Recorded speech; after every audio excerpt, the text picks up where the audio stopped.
વડોદરાના સ્વર્ગસ્થ શ્રીમંત મહારાજા રણજીતસિંહ ગાયકવાડની 88મી જન્મજયંતિ નિમિત્તે MS યુનિવર્સિટીના CC મહેતા ઓડિટોરિયમ ખાતે સ્વરાંજલિ નામના સંગીત કાર્યક્રમનું ભવ્ય આયોજન કરવામાં આવ્યું હતું। જય શિવરાયા સંગઠન, વડોદરા જય શિવરાયા ક્રેડિટ કોઓપરેટિવ સોસાયટી અને શ્રી મલ્હાર મહાણ સાંકાત મરાઠા મંડળ કાર્યાલય વાડીના સંયુક્ત સહયોગથી યોજાયેલા કાર્યક્રમમાં સંગીત પ્રેમીઓ મોટી સંખ્યામાં ઉપસ્થિત રહ્યા હતા। ભારત રત્ન પંડિત ભીમસેન જોશીના પૌત્ર વિરાજ જોશી તેમજ પદ્મભૂષણ ડૉક્ટર પ્રભા અત્રેના શિષ્ય મતી આરતી કુંડલેકરે સુમધુર સંગીત રજૂઆત કરી સૌને મંત્રમુગ્ધ કર્યા હતા। કાર્યક્રમમાં MS યુનિવર્સિટીના ચાન્સેલર રાજમાતા શુભાંગીની દેવી રાજે ગાયકવાડ, અંजना રાજે ગાયકવાડ, પૂર્વ મેયર રંજીત ચવાણ સહિત અનેક મહાનુભાવો ઉપસ્થિત રહ્યા હતા। આ પ્રસંગે સ્વર્ગસ્થ શ્રીમંત મહારાજા રણજીતસિંહ ગાયકવાડના ચિત્રને પુષ્પાંજલિ અર્પણ કરી स्वरांजलि द्वारा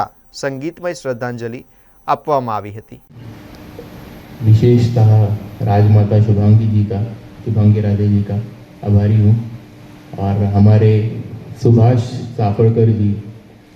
मैं यहाँ स्वतंत्र गायन करने पहली बार आ रहा हूँ, लेकिन मैं अपने पिताजी के साथ यहाँ काफ़ी दफ़ा आ चुका हूँ। बड़ौदा में हमारे सवाई गंधर्व सम्मेलन होते थे। जितनी दफ़ा भी मैं आया हूँ वो उस आयोजन में सुभाष जी का योगदान रहा है।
कला समर्पण का तेजस्वी आलोक विद्यमान है।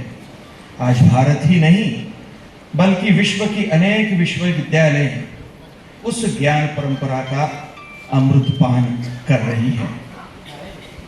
इसी गौरवशाली परंपरा को अपने व्यक्तित्व और साधना से आगे बढ़ाते हुए श्रीमंत महाराजा रणजीत सिंह गायकवाड़ जी ने स्वयं को केवल एक राजवी के रूप में नहीं परंतु एक सच्चे कला साधक के रूप में स्थापित किया। आज अपने संगीतનું કાર્યક્રમનું આયોજન કર્યું છે એન્ડ સ્વર્ગીય મહારાજ સાહેબનું આ જન્મતિથિ હતી એટલે એમને આપણા સંગીતમાં વધારે રસ હતું। આ એમને પણ યાદ કરવા માટે અને એમને શ્રદ્ધાંજલિ આપવા માટે આ કાર્યક્રમનું આયોજન કર્યું છે। તો હું બધા આયોજકોને ધન્યવાદ કહું છું અને સારી રીતે કાર્યક્રમ બધાને ગમે એ જ વિચાર કરું છું।